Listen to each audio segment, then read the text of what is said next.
हमारे पास कई पेशेंट्स आते हैं हेयर फॉल के हमारे क्लिनिक पे। कई लोग हमारे से हेयर ट्रांसप्लांट भी कराते हैं। बट हमारे पास एक स्पेशल कैटेगरी के लोग भी आते हैं जो कि बोलते हैं कि हमारा हेयर ट्रांसप्लांट फेल हो गया है और अब हम क्या करें। सो काफ़ी उम्मीद के साथ हमारे क्लिनिक पे इसलिए आते हैं क्योंकि उन्होंने हमारे रिजल्ट्स देखे हैं, हमारे काम करने का तरीका देखा है और अब उन्हें एक सोल्यूशन चाहिए कि उनका हेयर ट्रांसप्लांट जो फेल हो गया है अब उसका क्या कर सकते हैं। सो ये काफ़ी सेंसिटिव मैटर होता है उन लोगों के लिए क्योंकि उन्होंने अपना पैसा लगाया है, अपना वक्त लगाया है और काफ़ी पेशेंस के साथ उन्होंने वेट किया है अपने हेयर ट्रांसप्लांट रिजल्ट का, जो कि उनके उम्मीद के मुताबिक नहीं आया है। सो इस वीडियो में मैं आपको जानकारी दूंगा इस सेंसिटिव टॉपिक पे कि अगर आपका हेयर ट्रांसप्लांट फेल हो गया है या फिर आपकी उम्मीद के मुताबिक नहीं हुआ है, देन अब आप उसका क्या कर सकते हैं। सो जानते हैं सबसे पहले कि हेयर ट्रांसप्लांट फेल होने की क्या क्या वजह हो सकती है। पहली वजह होती है पुअर टेक्निक या फिर अनक्वालिफाइड टेक्नीशियन।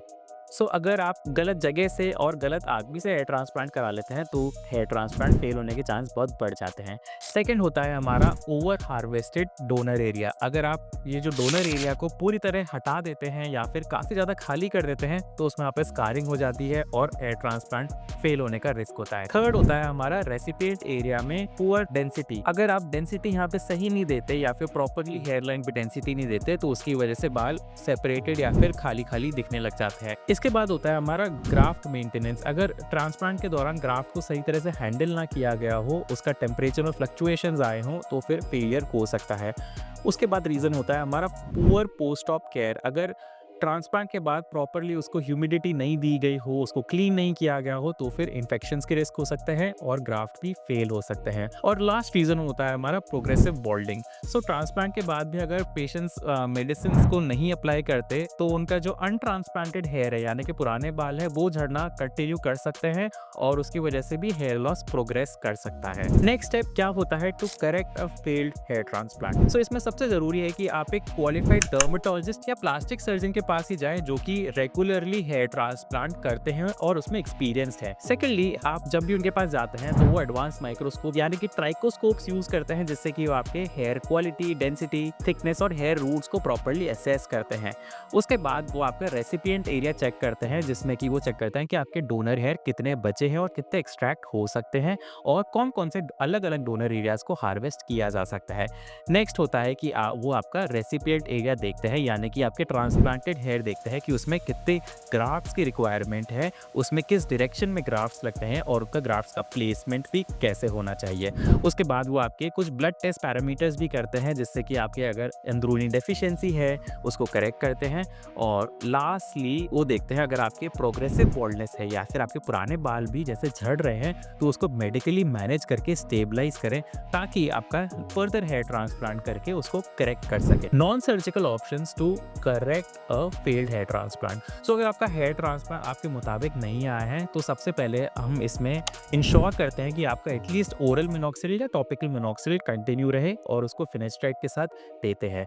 सेकेंड आता है इसमें पीआरपी थेरेपी या जीएफसी थेरेपी जिसको हम स्टार्ट करते हैं ताकि आपकी जो हेयर फॉलिकल्स थिन्ड आउट हो रहे हैं या पतले हो रहे हैं उसको स्टॉप कर सके और उसको रिवर्स कर सके।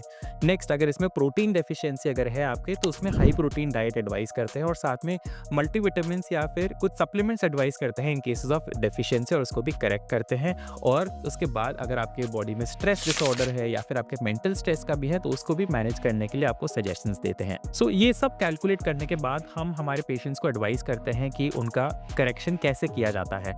सो इसमें हम जो होता है रेसिपिएंट एरिया को एनालाइज करते हैं और उसमें देखते हैं कि कितने ग्राफ्ट्स लगाने हैं, किस डायरेक्शन में लगाने हैं और कैसे उनका प्लेसमेंट होना चाहिए। और उसके बाद में हम ये भी देखते हैं कि उनके रेसिपिएंट एरिया हम कहाँ से ले सकते हैं। जैसे कि अगर उनका डोनर एरिया जो स्कैल्प का है वो अगर कम हो गया है तो उनके बियर्ड है या फिर चेस्ट हेयर को भी हम यूटिलाइज करके उनकी हेयर डेंसिटी को इम्प्रूव करते हैं।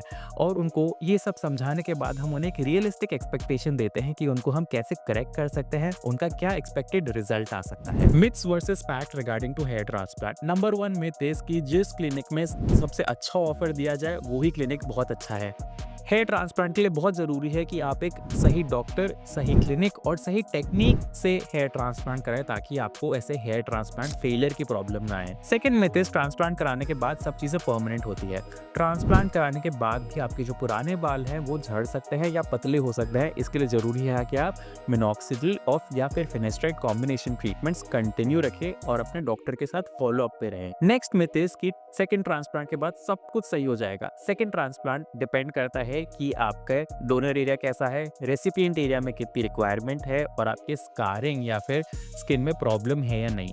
उसके बाद ही हम एक रियलिस्टिक एक्सपेक्टेशन देते हैं कि आपके सेकंड ट्रांसप्लांट से कैसा रिजल्ट आएगा। सो इस वीडियो में मैंने आपको जानकारी दी है कि अगर आपका फर्स्ट ट्रांसप्लांट फेल हो भी गया है तो आपको उम्मीद खोने की जरूरत नहीं है।